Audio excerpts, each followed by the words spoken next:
द्रोणास गुरुकुल में आप सभी का स्वागत है। आशा करते हैं आप सभी लोग बढ़िया से हैं। जो भी नए विजिटर्स हैं वो कृपया चैनल को सब्सक्राइब कर लीजिएगा और अगर वीडियो देखने के बाद पसंद आए तो ज़रूर वीडियो को लाइक करके जाइएगा। ठीक है। तो और जो एग्जिस्टिंग व्यूअर्स हैं उनसे तो रिक्वेस्ट है कि आप कृपया वीडियो को लाइक करके तभी आगे जाइएगा। तो आ जाते हैं आज के वीडियो के ऊपर। तो जैसे कि दोस्तों आज तो मार्केट बंद था, ठीक है, लेकिन हम लोग आज एक दूसरे टॉपिक के ऊपर बात करेंगे। हम लोग बात करेंगे कि स्टॉक मार्केट में कंपाउंडिंग कैसे काम करता है। ठीक है। तो उसके लिए हम लोग ने किस फंड के बारे में बात करेंगे, हम लोग उसके लिए एक म्यूचुअल फंड ले लेंगे, Nippon India small cap fund direct growth. जैसे कि आप लोगों को पता है मेरे यहाँ से मैं ट्रेडिंग का भी वीडियो लाता हूँ, लॉन्ग टर्म इन्वेस्टिंग का भी वीडियो लाता हूँ और म्यूचुअल फंड का भी वीडियो लाता हूँ। तो ज़्यादातर ट्रेडिंग या लॉन्ग टर्म इन्वेस्टिंग जो लोग करते हैं उन लोगों को मार्केट के बारे में थोड़ा बहुत जानकारी रहता है और वो लोग इसलिए डायरेक्टली इक्विटी या ईटीएफ या शेयर्स हो गया, बॉन्ड्स हो गया, उसमें निवेश करते हैं। ठीक है। लेकिन जिसको कुछ भी नहीं आता है तो वो कैसे निवेश करेगा और वो किस तरह से कंपाउंडिंग का पावर को यूज करेगा। तो उसके लिए आप लोग क्या कर सकते हो, आप लोग कोई भी एक बढ़िया सा म्यूचुअल फंड ले सकते हो। मैं भी खुद एक म्यूचुअल फंड में निवेश करता हूँ। जैसे कि मेरा निवेश इस Nippon India small cap fund में भी है, मैं ये आपको बता देना चाहूँगा। ठीक है। तो यहाँ पे जो मैं निवेश करता हूँ इस पैसे का, यहाँ पे आप लोग उस तरह से आप लोग यहाँ पे भी निवेश कर सकते हो। ठीक है। और अगर इसे निवेश करोगे तो उसमें आपको कंपाउंडिंग का इफेक्ट कैसे मिलता है वो लोग हम आज देखेंगे। देखिए यहाँ पे अगर आप देखते हैं तो ये फंड जो है लास्ट एक महीने में आपको 2.84% रिटर्न दिया है, 6 महीने में आपको 24% का रिटर्न दिया है और एक साल में आपका 52.62% रिटर्न मिला है। मतलब 1 लाख लगाए होते हैं तो 1.5 लाख हो जाता है एक साल के अंदर। ठीक है। बैंक एफडी स्मॉल सेविंग्स वहाँ पे तो इतना रिटर्न आपको नहीं मिलता एक साल में, फिर भी हालांकि आपको यहाँ पे म्यूचुअल फंड में वो मिल जाता है और वो उसके लिए आपको कोई भी ट्रेडिंग इन्वेस्टिंग कुछ नहीं करना है। यहाँ पे सिर्फ एक टाइम रख दिए 1 लाख रुपए एक साल पहले, अगर रख दिए होते तो आज 1.5 लाख हो जाता। ठीक है। तो आ जाता है 3 साल में। 3 साल में देखिएगा यहाँ पे दिखा रहा है 3 साल में अगर आपको यहाँ पे जो मिला है करीब करीब 41% पर ईयर मिला है 3 सालों तक। ठीक है। और 5 ईयर तक 30%। तो रिटर्न के हिसाब से कितना होता है, देखिए यहाँ पे ग्रो का एक बहुत ही यूआई जो है ना बहुत बढ़िया है, इसलिए यहाँ पे मैं इस्तेमाल करता हूँ इसको। ठीक है। खुद अपने इस्तेमाल के लिए भी करता हूँ, मतलब यहाँ से म्यूचुअल फंड वगैरह का एसआईपी हो गया वगैरह वो भी करता हूँ। तो और यहाँ से समझाता भी हूँ। अगर आपको अच्छा लगता है तो आप लोग यहाँ से भी चेक कर सकते हैं। जी देखिए यहाँ पे अभी तो वन टाइम इन्वेस्टमेंट नहीं है इसमें हालांकि। ठीक है। मतलब बंद किया गया है लास्ट 1 या 1.5 साल से ये बंद है। ठीक है। तो अभी आप सिर्फ क्या कर सकते हो, एसआईपी कर सकते हो। तो अगर आप लोग मान लीजिए आपको आपको 10,000 रुपये करके हर महीने में देना था। ठीक है। तो उस हिसाब से आपको एक साल में आप 1,20,000 रुपये इन्वेस्ट करते हैं। तो मैं चलता हूँ, देखिए यहाँ पे अगर 10,000 करके यहाँ पे मैं इसका पर मंथ ईएमआई देता तो कितना होता। जी देखिए यहाँ पे अगर आपको समझना है कि ये जो ईएमआई होगा ये आपका अच्छा वाला ईएमआई होगा होगा। ठीक है। इसमें आपका कोई प्रेशर नहीं है कि नहीं दे पाएंगे तो क्या होगा, हे भगवान नहीं दे पाए तो क्या हो गया, घर में लोग ना आ जाएंगे बैंक से। नहीं, ऐसा नहीं है। ठीक है। ये ईएमआई में अगर आप नहीं दे सकते हो लास्ट महीने में या कुछ महीने में, जैसे बीच में 2 महीने में दे नहीं पाया, तो वहां पे मैंने क्या किया, स्किप कर दिया। आप भी वैसे कर सकते हो। ठीक है।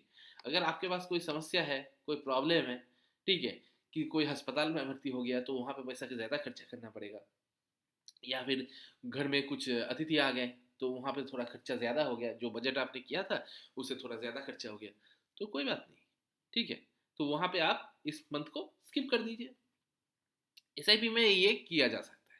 जी देखिए यहाँ पे अगर 10,000 करके अगर आप एसआईपी करते हैं तो टोटल इन्वेस्ट करते हैं आप 6 लाख और बन जाता है आपका 14 लाख। और ये 14 लाख जो बनता, इसमें से आपका प्रॉफिट कितना होता, करीब करीब यहाँ पे अगर आप देखेंगे, यहाँ पे अगर आप देखेंगे तो आपका ये, मैं कैलकुलेटर निकाल लेता हूँ।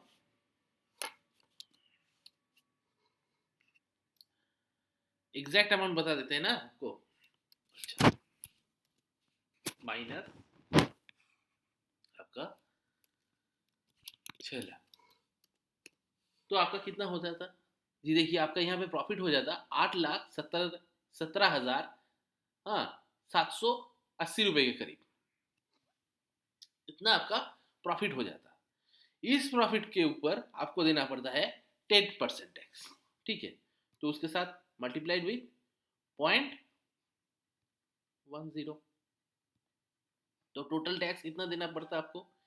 81,777 रुपये, या फिर 780 रुपये आप कर लीजिए राउंड फिगर में। तो भी आपका यहाँ पे जो है ये टैक्स देने के बाद भी आपका तो करीब 7 लाख का प्रॉफिट हो जाता, मतलब करीब करीब डबल हो गया है, ठीक है। और वो भी कितना? 5 साल में। तो कोई बैंक का एफडी, रिकरिंग, कहीं पे भी आपका पैसा क्या ऐसा बनता, और वो भी इतना लिक्विडिटी के साथ। मतलब आज अगर चाहिए, मान लीजिए आपको आज लगे कि कल मेरे पैसा जरूरत है, आज आप रिडीम ऑर्डर मानोगे म्यूचुअल फंड में, तो परसों आपके घर अकाउंट में पैसा आ जाता है। और वो भी क्या, अकाउंट टू अकाउंट, ये पूरा एकदम वाइट का पैसा है। ऐसा नहीं है कि आप इसको इस्तेमाल नहीं कर पाएंगे या समस्या हो जाएगा, ऐसा कुछ नहीं है। सिर्फ 10,000 का ईएमआई आपने किया था 5 साल में, तो आपका यहाँ पे 14 लाख के करीब अमाउंट बन गया। और वो भी जमा किया था आपने 6 लाख, तो आपका डबल से ज्यादा हो गया, है ना। तो इसीलिए कहते हैं, इसे कहते हैं पावर ऑफ कंपाउंडिंग। अभी मान लीजिए इसको आप 10, यहाँ पे तो 5 साल दिखा रहा है, अभी हम लोग थोड़ा कैलकुलेटर खोल लेते हैं यहाँ पे ग्रो का, कैलकुलेटर, हाँ जी, हम लोग यहाँ पे एस आई बी कैलकुलेटर खोल लेते हैं, ठीक है। और वहां पे हम लोगों को कितना प्रॉफिट, कितना करके परसेंटेज मिला था, इसको हम डुप्लीकेट कर लेते हैं, रुक जाइए, और इसको हम बैक करके देख लेते हैं।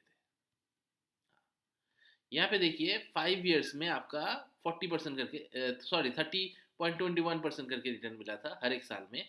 और अगर ऑल करते हैं, जो कि ये कब से फंड चालू हुआ है वहां से दिखा रहा है, मतलब 2013 से, तब से लेके हर एक साल में इसने 27.10% का आपका रिटर्न दिया है।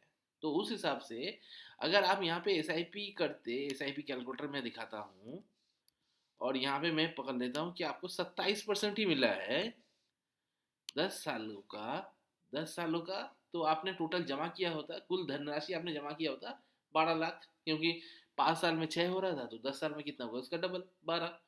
लेकिन यहाँ पे देखिए आपका प्रॉफिट जो है वो 61 हो गया। वहां पे 5 साल में कितना प्रॉफिट हो रहा था, यहाँ पे देखिए मंथली एस आई पी में जब इसमें 10,000 कर रहा हूँ, देखिए ये तो हो गया 10.5,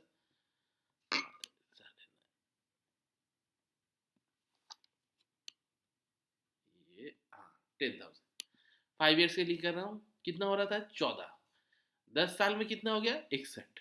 तो कायदे से तो आप बोलेंगे कि मैंने तो टाइम को डबल किया, ऐसे कैसे ये 14 से 61 हो गया, हिसाब से तो कायदे से तो 28 या 30 हो सकता था, यहाँ पे 61 कैसे हो गया, मतलब जो बनना चाहिए था उसका भी डबल बन गया, कैसे? यही पे आता है पावर ऑफ कंपाउंडिंग। मतलब यहाँ पे ये जो प्रॉफिट बना था, इसमें से 6 लाख में से कितना, 8 लाख का आपका टोटल प्रॉफिट हुआ था, वो तो आप रिडीम नहीं किए, मतलब उठाया नहीं, वो वहां पे पड़ा रहा। तो उससे क्या होगा, वो जो प्रॉफिट हुआ उससे भी आपको थोड़ा थोड़ा करके मिलता रहा। मतलब ये 6 लाख पहले पैदा किया 8 लाख, ठीक है, बाद में ये 6 लाख तो पैदा कर ही रहा है, एक 8 लाख, और ऊपर से जो 8 लाख पैदा हो गया है वो भी पैदा कर रहा है क्या, पैसा। तो उसी तरह से यहाँ पे आपका 10 साल के अंदर ये 61 लाख हो गया। तो आप अगर 10 सालों तक 10,000 करके भी देते हो, तो आपका ये 61 लाख हो जाता है। अभी मान लीजिए मैं इसको और 5 साल बढ़ा देता हूँ, मतलब यहाँ पे मैं टाइम में 5 साल और बढ़ा दिया, तो कितना हो गया, देखिए जमा किया कितना मैंने, 18, क्योंकि 5 साल में कितना जमा कर रहा था, 6 लाख, ठीक है। तो तीन आपका 15 साल में कितना जमा करना चाहिए, 6 मल्टीप्लाइड विथ 3, 18, तो 18 आ गया आपका, 18 जमा हुआ।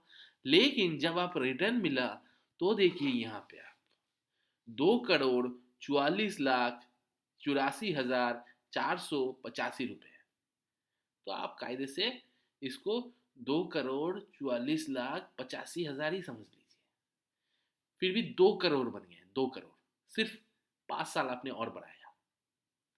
तो ये हो गया 15 साल। जैसे राम जी 15 साल वनवास में गए थे और वहां से जब वो आए फिर राजा बन गए और राम राज्य स्थापन किया था, उसी तरह से यहाँ पे भी अगर आप 15 सालों के लिए 10,000 करके भी आग बंद करके जमा करते रहते हो स्टॉक मार्केट के म्यूचुअल फंड में, तो आपको 15 साल के बाद एक राज्य मिल जाता है। और वो भी क्या, मतलब राज्य मतलब क्या, एक किंगडम मिल जाएगा आपको, 2 करोड़ का किंगडम, ठीक है। और वो भी 2 करोड़ का नहीं, 2,44,84,000 का यहाँ पे। तो इसमें से मैं मान लेता हूँ आपका टोटल कितना हुआ, ये 2,26,00,000, इसके ऊपर आप 10% टैक्स दोगे, ठीक है। तो उस हिसाब से हम लोग देख लेते हैं कैलकुलेटर में। जी कैलकुलेटर महोदय हमको बताइए कि इसके ऊपर टैक्स कितना लगेगा। तो देखिए बता दे रहा है कैलकुलेटर महोदय कितना लगेगा। यहाँ पे आपका 68,022 लाख, मतलब 22,68,448 रुपीज आपको टैक्स देना पड़ेगा। मतलब 2 लाख, 2 करोड़ 26 लाख है ना, इसमें से 22 लाख वो लोग टैक्स में ही ले लेंगे, ठीक है। तो ले लेने दीजिए। ओ ऊपर से एक चीज और है, माफ कीजिएगा दोस्तों, यहाँ पे आपका 1 लाख का डिस्काउंट भी होगा, क्योंकि पहला 1 लाख टैक्स फ्री रहता है, तो 2,26 लाख है, तो हिसाब से 2,25 लाख के ऊपर आपका टैक्स होगा, ठीक है। मतलब यहाँ पे इसको मैं कॉपी कर लेता हूँ, कैलकुलेटर में जा डालता हूँ, यहाँ पे 26 की जगह ये आपका हो जाएगा, मान लीजिए ये नहीं हो रहा है यहाँ पे, इसको ऐसे कर देता हूँ, इसको हमको अभी यहाँ पे डाल दिया, इसको मल्टीप्लाइड किया कैलकुलेटर के साथ, लीजिए आ गया 22 लाख 22,58,468, 448 आपका टोटल टैक्स लगेगा। मतलब 22,22,58,000 के करीब आपका टैक्स देना पड़ेगा। तो जो पैसा आपका है वहां से रिटर्न मिल रहा है उसमें से ही आप दे दीजिएगा, आप तो खुद अपने पॉकेट से नहीं दोगे। मतलब पहले टैक्स काटेगा, उसके बाद ये अमाउंट आपके अकाउंट में जा जाएगा, ठीक है। मतलब जब आप रिडीम करोगे तब नहीं काटेगा, रिडीम करते हुए से पहले ही आपका अकाउंट में पूरा ट्रांसफर होगा, उसके बाद वहां से आपको टैक्स देना पड़ेगा, ठीक है, 10% का। तो उसी इसी के लिए कहा जाता है कि कंपाउंडिंग का पावर को समझना चाहिए, ठीक है। पहला 5 साल थोड़ा बहुत रिटर्न, ठीक है। पहला 5 साल कितना रिटर्न मिला देखिए, पहला 5 साल 6 लाख लगाया, 6 लाख का रिटर्न, मतलब जस्ट डबल हुआ। ने अगले 5 साल में ये आपका यहाँ पे 12 लाख लगाया, 48 हो गया, ठीक है। 48 आपका प्रॉफिट हुआ, ठीक है, 48 आपका 49 आपका प्रॉफिट हो गया, ठीक है। मतलब 24, 12 का डबल कितना है 24, यहाँ पे आपका उसका ट्रिपल से भी ज्यादा 36, 12 मल्टीप्लाइड विथ 3 36, 12 फोर ज़ा 48, करीब करीब 4 गुना पैसा आपका प्रॉफिट में ही मिला 49 10 साल में। और जैसे ही कि ये और 5 साल हम बना दिए, ये तो गजब ठा गया। टोटल जमा किए थे आप 18 लाख, लेकिन ये बन गया आपका प्रॉफिट 2,26,00,000, टोटल आपको मिलेगा 2,44,00,000, ठीक है। तो इसी को कहते हैं पावर ऑफ कंपाउंडिंग, ठीक है। इसमें से जो प्रॉफिट हुआ उसमें से आप 22 लाख आप टैक्स दे दीजिएगा, कोई समस्या नहीं है। फिर भी आपका टैक्स देने के बाद भी 2,20,26 के ऊपर पैसा रहता है। तो इस तरह का प्रॉफिट आपको कहाँ से मिलेगा, कोई बैंक एफडी वगैरह से मिलेगा। पीपीएफ में 15 साल के लिए कीजिएगा तो कितना मिलेगा, इतना नहीं मिलेगा। पीपीएफ में कितना रेट ऑफ इंटरेस्ट है 7, अगर करेंगे तो 31 लाख मिलेगा, वही 10,000। तो कहाँ 31 लाख 31 लाख और कहाँ पे आपका है 2 करोड़। मान लीजिए आपको 2,44,00,000 नहीं मिलके 2 करोड़ ही मिल जाए तो क्या कम है, 31 लाख से तो ये बहुत ज्यादा है ना। तो इसीलिए आपको पावर ऑफ कंपाउंडिंग समझना है, जो समझ गया उसकी नैया पार हो गई, ठीक है। तो आज के लिए इतना ही दोस्तों, जय जवान जय किसान। कोई भी किसी भी प्रॉब्लम हो तो ज़रूर कमेंट में दीजिएगा। और ये यहाँ पे कोई डायरेक्ट बाय और सेलिंग रिकमेंडेशन नहीं है। अगर आप यहाँ पे स्टडी पर्पस बताया जा रहा है, अगर आप स्टडी करना चाहते हो तो ज़रूर स्टडी कीजिए, और उसके बाद सोच विचार करके फिनेंशियल एडवाइजर के बाद संपर्क करके तभी इसमें काम कीजिए। ठीक है, तो इसके साथ जय जवान जय किसान।